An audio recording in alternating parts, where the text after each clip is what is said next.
Salam sigap dan shalom.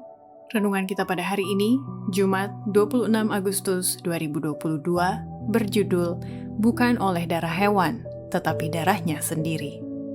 Ayat intinya terdapat di dalam Ibrani 9 ayat 12. Dan ia telah masuk satu kali untuk selama-lamanya ke dalam tempat yang kudus, bukan dengan membawa darah domba jantan dan darah anak lembu, tetapi dengan membawa darahnya sendiri. Dan dengan itu, ia telah mendapat kelepasan yang kekal. Pena Inspirasi menuliskan yang dimaksud dengan judul renungan kita pagi ini, bukan oleh darah hewan, tetapi darahnya sendiri, dikarenakan saya mengakui engkau mengampuni, agar supaya kita dengan penuh keberanian datang menghampiri tahta kasih karunia Allah, untuk dapat mengalami kasih Allah yang tiada bandingnya itu adalah sebagai berikut. Pertama, fakta bahwa keselamatan kekal itu bukan oleh darah hewan, tetapi darahnya sendiri, karena pelayanan keimamatan Yesus di surga telah dilakukan lewat lambang dalam pelayanan imam dan imam besar di tempat kudus dan maha kudus duniawi sebagai gambaran dan bayangan dari apa yang dilakukan Yesus hari ini di surga. Demikianlah upacara yang dilaksanakan sebagai gambaran dan bayangan dari perkara-perkara surgawi. Dan apa yang dilakukan dalam lambang dalam pelayanan tempat kudus duniawi dilakukan dengan sesungguhnya dalam pelayanan tempat kudus surgawi. Setelah kenaikannya, juru selamat kita memulai pekerjaannya sebagai imam besar kita. Kedua, fakta bahwa keselamatan kekal itu bukan oleh darah hewan tetapi darahnya sendiri, karena Kristus sendiri yang memohon dengan darahnya di hadapan Bapa atas nama orang-orang yang menyesali dosa-dosanya sebagai perantara atau pembela kita di surga. Pelayanan imam sepanjang tahun di bilik yang suci dari tempat kudus itu di dalam tirai selubung yang membentuk pintu dan memisahkan bilik yang suci dari halaman luar melambangkan pekerjaan pelayanan yang dimulai oleh Kristus pada waktu ia naik ke surga.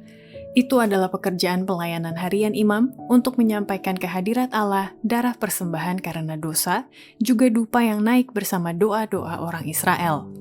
Demikian juga Kristus memohon dengan darahnya di hadapan Bapa atas nama orang-orang berdosa, dan menyampaikan juga di hadapannya doa-doa orang percaya yang menyesali dosa-dosanya, yang disertai keharuman kebenarannya sendiri. Demikianlah pekerjaan pelayanan di bilik yang kudus di Ka'bah surgawi.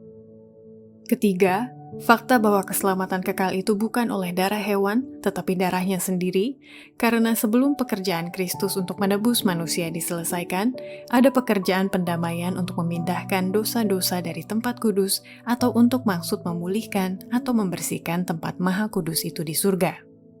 Sebagaimana dalam upacara lambang ada pekerjaan pendamaian pada akhir tahun, demikian juga sebelum pekerjaan Kristus untuk menebus manusia diselesaikan, ada pekerjaan pendamaian untuk memindahkan dosa-dosa dari tempat kudus. Inilah upacara yang telah dimulai pada waktu masa 2300 hari itu berakhir. Pada waktu itu, sebagaimana diramalkan oleh Nabi Daniel, imam besar kita memasuki bilik yang maha kudus untuk melaksanakan bagian terakhir dari pekerjaannya untuk memulihkan tempat kudus itu. Keempat, fakta bahwa keselamatan kekal itu bukan oleh darah hewan tetapi darahnya sendiri, karena perjanjian yang baru, dosa-dosa orang-orang yang bertobat oleh iman ditanggungkan ke atas Kristus dan dipindahkan ke tempat kudus surgawi ketika Yesus naik ke surga setelah kebangkitannya. Seperti pada zaman dahulu, dosa-dosa orang banyak oleh iman ditanggungkan ke atas persembahan karena dosa, dan melalui darah korban dipindahkan dalam lambang ke tempat kudus duniawi. Demikianlah juga pada perjanjian yang baru, dosa-dosa orang-orang yang bertobat oleh iman ditanggungkan ke atas Kristus, dan dipindahkan ke tempat kudus surgawi.